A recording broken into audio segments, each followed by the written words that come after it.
I want you to imagine something for just a moment. Picture a bicycle rider wearing a very heavy backpack, saddlebags on the back of the bike, and he's towing a heavy trailer. Now, would that bike rider be able to go very far or very fast while he's using all of his energy to pull that extra weight? Well, of course not. But if you were to remove the extra load, then he'd be able to go much farther and faster. Well, car companies are trying to remove the load as well. By eliminating energy-sucking devices from the combustion engine, they're able to ride along at a much greater efficiency. Open up the hood of any conventional gasoline engine and you'll see all kinds of things attached to the engine block, operated by a belt, with power provided by the combustion in the engine. The usual drains are the power steering pump, air conditioning compressor, and water pump.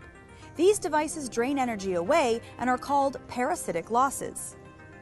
So, just like our bicycle rider, the way to make an engine more efficient is to remove as many of these loads as possible. Now, of course, many new vehicles have electric power steering, but a vehicle like this Toyota Camry Hybrid takes away as many of these losses as possible. Because this is a hybrid, it has a high voltage battery on board, and that battery provides the energy needed to run the power steering and even the air conditioning, even when the gasoline engine is off. Not only is there less of a load on the engine, there's a compounding effect as well. Now, I've come to a complete stop and the gasoline engine's switched off. The air conditioning is actually running off the battery, so when I'm driving, there's less fuel being used, and when I'm stopped, there's no fuel being used at all. In a traditional system, the gasoline engine would have to keep running in order to provide cooling.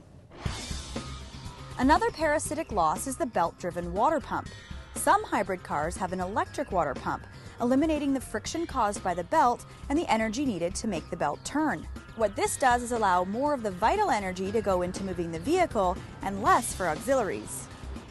You might be thinking that these parasitic losses can't add up to too much of a drain on efficiency, but keep this in mind. Electric power steering alone can improve gasoline efficiency by roughly 7%. Now add on all the other parasitic losses, and you really have something significant. Driving the green road is often about small changes adding up to big savings. This is definitely the case with a vehicle like this hybrid. The fuel efficiency is due to many small advantages coming together to provide greener driving and bigger savings.